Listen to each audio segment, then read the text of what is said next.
बरं होईल, त्यामुळे आपल्यामध्ये कुठे दुही दिसणार नाही आणि त्यांनी ते मान्य केलं आणि म्हणून काल ते देवेंद्रजींना भेटायला आले, पण देवेंद्रजी रत्नागिरीला गेलेले होते, रात्री उशिरा ते आले, तोपर्यंत मग ते एकनाथजी शिंदेना त्या ठिकाणी भेटलेत. मला वाटतं आज उद्यामध्ये हा प्रश्न कुठे राहणार नाही, तो निकाली निघेल. तर कोण भुके मरतोय? सगळ्यांना धान्य आता आम्ही रेशनवर फुकट देतो, तुमच्या घरी पाठवायचं का म्हणा धान्य काही त्यातलं राशनचं? म्हणजे मला कळत नाही, आपले पिताश्री त्या ठिकाणी मुख्यमंत्री असताना आपण काय केलं, काय दिवे लावले हे तर सांगावं त्यांनी. घराच्या बाहेर पडले नाही, सध्या कोरोनामध्ये त्यांनी ते लॅपटॉप सोडलं नाही, मी घरामधून बघतोय सगळं. काय केलं त्यांनी? 2.5 वर्षामध्ये काय केलं नाही म्हणून 45 आमदार त्यांना सोडून गेलेत. सॉरी, राहुल गांधी म्हटले. आता राहुल गांधी बद्दल काय बोलावं आपण? आता काल चांदवडमध्ये ते आलेत. मला वाटतं एखाद्या नगरसेवकाची आमदाराची सभा चांगली असते, तुम्ही पंतप्रधान व्हायला चाललेला, तुम्ही सगळ्या पत्रकारांनी दाखवलं की यांच्या अर्ध्या खुर्च्यावर लोकच नाहीत म्हणून. नाशिकला आलेत, एखाद्या नगरसेवकाची चोख सभा व्हावी तेवढीच गर्दी त्यांच्याकडे होती. मी काल नाशिकला होतो, पण मला कुठेही चित्र दिसलं नाही की राहुल गांधी कुठून गेले कुठून निघून गेले, काही कळालंच नाही. आता राहुल गांधींना कोणी ऐकायला तयार नाही, त्यांना कोणी बघायला येत नाही, त्यांची अवस्था इतकी वाईट आहे, त्याबद्दल न बोललेलं बरं. इंडिया आघाडी स्थापन केली तर इंडिया आघाडीमध्ये तेच 2-3 जण राहिले आहेत. पवारसाहेब राहिलेत, उद्धवजी त्याचे कॉम्पिटिटर पंतप्रधान पदाचे शर्यतीतले ते, आणि राहुल गांधी, दोघांमध्ये शर्यत आहे आता पंतप्रधान कोणी व्हायचं. म्हणजे राऊत म्हणतात म्हणून म्हणतो मी की हे पंतप्रधान आहेत भावी म्हणून, बाकी काय राहिले त्यांचं? नाही असू दे ना. आता काँग्रेसनी कोणाला उमेदवारी द्या त्यांचा प्रश्न आहे, त्यांनी कोणालाही उमेदवारी द्यावी. 2 वेळा मी त्यांना हरवलेलं आहे, आमचा उमेदवारीचे निवडून आलेला आहे. किती वेळा? 3 वेळा. नाही, आता तो कुठे विषय नाहीये, आता कुठे तो विषय नाहीये. आणि इकडे या मंत्रीपद देतो किंवा खासदारकी देतो असं कुठे मला वाटतं कोणी म्हणणार नाही, आमच्याकडे घेतलं गेलं नाही. आता मला वाटतं त्यांनी त्यांची उमेदवारी तर स्वयंभू घोषित केली, अजून त्याची यादी मला वाटतं आलेली नाही, अधिकृत झालेली नाही. त्यांनी आता त्यांचं काम करावं, त्यांचा प्रचार करावा आणि काय ते प्रयत्न करावेत. आम्ही 3-3 वेळा निवडून आलेलो आहोत. आता सर्व मतदार, सर्व जनता यांचा विश्वास भाजपवर आहे, मोदीजींवर आहे. पुन्हा मोदीजींना त्या ठिकाणी पंतप्रधान करायचं आहे, या देशाला सुपर पॉवर करायचं आहे, विश्वगुरू करायचं आहे. त्यासाठी सर्वांनी, विशेष करून नवमतदार तरुण, ते तर मी तुम्हाला सांगतो 95% मतदान हे कमळाच्या फुलावरच करणार आणि त्यासाठी ते आतुर झालेले आहेत की केव्हा आम्ही एकदा मतदान करू आणि मोदींना पंतप्रधान करू. यासाठी सगळे आता वेळेची तारखेची वाट बघतायत. त्यामुळे समोर उमेदवार कोण आहे काँग्रेसचा, काय आहे, याच्याशी आम्हाला काही घेणं नाही. मला वाटतं हा विषय न्यायप्रविष्टेच्या संदर्भामध्ये संबंधित ज्या एजन्सी आहेत मोठ्या त्यांनी चौकशीच्या ठिकाणी केलेली आहे, त्याची रिपोर्ट केली नाही. आता हा विषय कोर्टामध्ये न्यायप्रविष्ट आहे. आता त्या बाबतीमध्ये पंतप्रधान न्यायालयाच्या बाहेर जाऊन काही करू शकतील असातला विषय नाही. पण निश्चित या बाबतीमध्ये ज्या ज्याही चौकशा होत्या त्या सगळ्या करण्याचे आदेश त्यावेळेला दिलेले होते, त्याही झालेले आहेत आणि कोर्टामध्ये हा विषय गेला. ठीक आहे ना, लोकशाही आहे आपल्यामध्ये, आपल्याला फॉर्म भरायला कुणाचाही अधिकार आहे, कुणाचा सगळ्याचा अधिकार आहे. इथे लोकशाहीमध्ये असं कुणाला कोणी रोखू शकत नाही की या समाजाने भरू नये का त्या समाजाने, या माणसाने, का गरीब असेल श्रीमंत असेल, सगळ्यांना तो अधिकार आहे.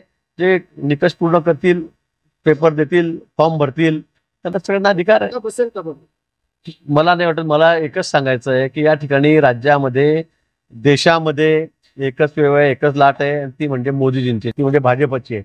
देश ज्या गतीने पुढे जातोय, ज्या जगामध्ये आज देशाची प्रतिष्ठा वाढलेली आहे, ज्या पद्धतीने आज विकासाचे कामं चालू आहे, गरिबांसाठीच्या योजना चालू आहे, त्यामुळे लोकांचा विश्वास फक्त मोदीजींवर आहे, मोदीजींवरच आहे.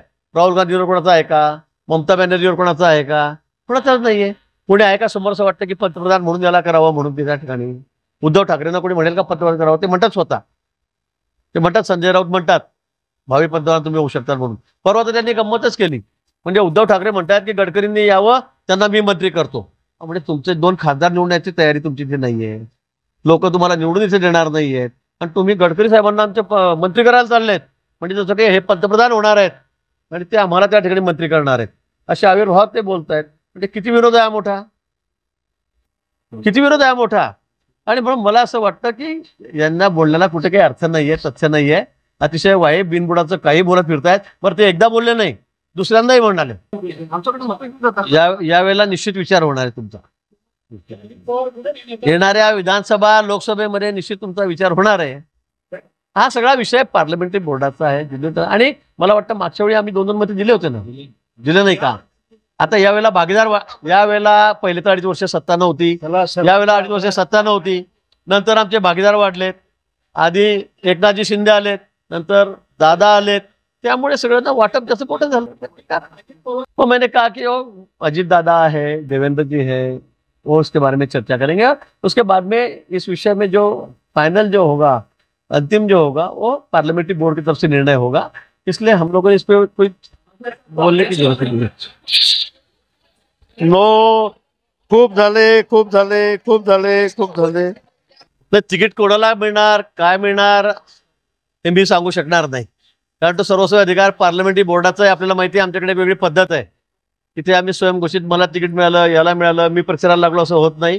जोपर्यंत दिल्लीहून पार्लमेंटरी बोर्डाच्या मीटिंगमधून शिक्कामोर्तब होत नाही, आमची यादी बाहेर पडत नाही, तोपर्यंत असं नक्की कोणालाही सांगता येणार नाही।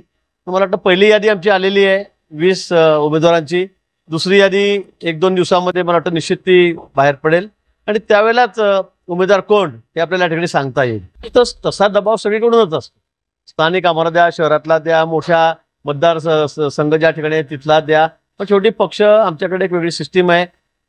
आम्ही सगळं सर्वे त्या ठिकाणी केलेले आहेत, 3-3, 4-4 वेळी सर्व घटकांचा विचार आम्ही केलेला आहे, कार्यकर्त्यांचं सुद्धा मनोगत आम्ही ऐकून घेतलेलं आहे आणि सर्व हे निकष लावून जो योग्य असेल अशा उमेदवाराचं तिकीट दिलं जाईल। तर मी तेच सांगितलं आपल्याला की त्याच्यामध्ये सुद्धा तो मुद्दा येऊ शकतो ना, आता स्थानिकच सांगतील कोणाला तिकीट द्यायचं, सर्वेमध्ये स्थानिकांना विचारलं जातं। त्यामुळे मला असं वाटतं की योग्य असा उमेदवार त्या ठिकाणी दिला जाईल, पण तो पार्लमेंटरी बोर्डाकडूनच त्या ठिकाणी जाहीर होईल। त्यावेळेला आम्हाला असं वाटलं नव्हतं की हे बघून काय, आता त्यावेळेला त्यांना फॉर्म भरता आला, त्यावेळेला त्यांचं ते जे सर्टिफिकेट होतं, प्रमाणपत्र, ते वैध ठरवण्यात आलेलं होतं, पण नंतर कोणी कोर्टात गेल्यावर ते अवैध झालं।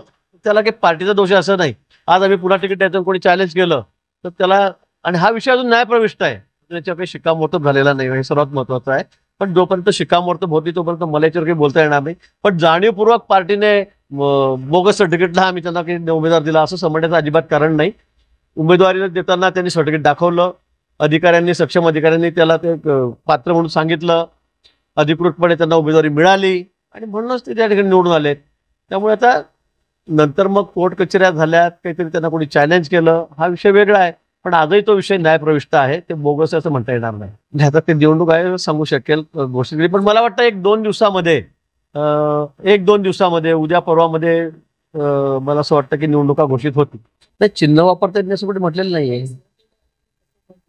नाही, आपलं काहीतरी आपण चुकीचं ऐकलं, फक्त त्यांचं फोटो आणि नाव वापरू नये असं म्हटलेलं आहे। काही ठिकाणी आमदारांचं त्यांच्यावर प्रेम आहे, पवार साहेबांवर, त्यांच्या गटात गेलेल्या अजितदारांच्या।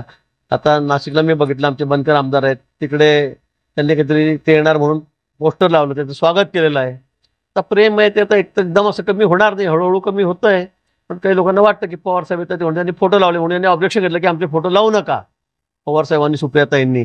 ठीक आहे, आता ते अजितदार त्यांनी सूचना दिलेल्या आहेत की आता कोणी फोटो लावू नका, आता ते लावणार नाही। मला वाटतं की आता तिकीट मिळाल्यावर 2-4 दिवस चालणार आहेत। आता तुम्ही आमच्या जळगावमध्ये बघा, काही लोक राजीनामा देत आहेत, काही लोक सोशल मीडियावर काही लिहित आहेत, हे चालणार आहे 2-3 दिवस। पण मला असं वाटतं की 1-2-3 दिवस सगळे निवळ, एकदा फॉर्म भरायला सुरुवात झाली की सगळे प्रश्न आहेत, ती सगळी नाराजी आहे ती दूर केली जाईल। मी सुद्धा मोहिते पाटलांशी संपर्कात असतो, रणजितसिंग मोहिते पाटलांच्या नेहमी, आमचे माननीय देवेंद्रजी त्या ठिकाणी बोलतील, बावनकुळे साहेब आहेत। मला वाटतं सगळं महाराष्ट्रामध्ये ज्या ज्या ठिकाणी थोडीफार कुरबूर आहे अशा ठिकाणी निश्चित जाऊन त्यांनाही समजवलं जाईल। तर मला वाटतं कुठे अशी अडचण त्या ठिकाणी मोठी येणार नाही। आता आमच्या जिल्ह्यामध्ये तर मोठी अडचण होती, पण आम्ही कुठे काय, आम्ही म्हणतो की 5 लाखाच्या वरच, मागच्या वेळेला 4.5 लाख होते, 4,60,000, आम्ही यावेळेला सांगितलं की रक्षा खर्च यावेळेला सुद्धा 5 लाखाच्या वर आम्ही निवडून आणू। माझ्या स्वतःच्या विधानसभा मतदारसंघामधून 1 लाखाच्या वर मताधिक्य मी त्यांना देणार आहे। त्यामुळे आमचे मतं काय असतील, पण एकदा पक्षाने तिकीट दिलं की मग आमचा पक्ष फक्त भाजप, आमचा उमेदवार फक्त भाजप, आमचा उमेदवार फक्त नरेंद्रजी मोदी, एवढंच आमचं लक्ष राहील। नाही, मला असं कुठेही वाटत नाही की कोणी पक्षाच्या विरोधामध्ये त्या ठिकाणी जाईल, कारण रणजितसिंग मोहिते पाटील, विजयदादा आमचे ज्येष्ठ नेते आहेत, मोठे नेते आहेत, एक त्या भागातलं एक मोठं वर्चस्व त्यांचं आहे, एक मोठं वलय त्यांचं आहे आणि ते असा निर्णय कधीही करणार नाही। 2-4 दिवस थोडे राग त्यांचा राहील असेल, पण मला असं वाटतं की निश्चित ते सुद्धा जे उमेदवार आहेत रणजितसिंग त्यांचं त्या ठिकाणी काम करतात। मला असं वाटतं की त्या बॉन्डच्या बाबतीमध्ये आपण बघितलंय, लोकांनी मदत केली, लोकांनी सहकार्य केलं, लोकांनी बॉन्ड दिले। आता काँग्रेसला बघा, आता ही गोष्ट सिद्ध आहे, अगदी स्पष्ट आहे की काँग्रेसला आता कोणी मानायला तयार नाही। काँग्रेसचे सगळ्या आयडियोलॉजी आता बाजूला झालेली आहे, सगळ्या लोकांना कळतंय, देशभरातल्या सगळे उद्योजक असतील, कोण जे डोनर असतील CSR मधून येणार त्यांनाही कळत आहे की आता यांचं भविष्य अंधकारमय आहे, त्यामुळे त्यांना तर कोणी डोनेशन देत नाही. आता आम्हाला डोनेशन देत आहेत, आम्हाला बॉन्ड देतात, तर त्यांच्या पोटदुखी होण्याचं साहजिक आहे. नाही, मला या संदर्भात माहिती कोणती पाकिस्तानी कंपनी आहे, पाकिस्तानी कंपनीचं वगैरे डोनेशन आम्ही कधी घेणार नाही, हे मला वाटतं चुकीचं आहे. ती फेक बातमी असू शकेल, कारण मी तर काही ऐकलं नाही, आपण सांगतात. पण असं पाकिस्तानी कंपन्याकडून पुलवामाच्या घटना घडल्या त्यावेळेला मला वाटतं हे सगळ्या फेक बातम्या आहेत, त्याच्यामध्ये कुठेही तथ्य नाही. जे आहे ते अतिशय स्पष्ट आहे. आता सुप्रीम कोर्टाने सांगितल्यामुळे हे तर स्पष्ट झालेलं, कुणी पैसे दिले, किती दिले, काय दिले. नाही, सगळ्याच ठिकाणी थोड्याफार प्रमाणामध्ये गुरमुर आहेत की भाजपला वाटतं आम्हाला मिळालं पाहिजे, काही ठिकाणी राष्ट्रवादी काँग्रेस वाटतं ही जागा आम्हाला मिळाली पाहिजे, काही ठिकाणी शिंदे साहेबांच्या गटाला वाटतं ही जागा आम्हाला मिळाली. मला वाटतं जोपर्यंत आता शेवटच्या आमच्या होत नाही, वाटाघाट्या होत नाही, तोपर्यंत सगळ्या ठिकाणी कार्यकर्त्याचं मत आहे की आम्हाला इथे जागा मिळावी.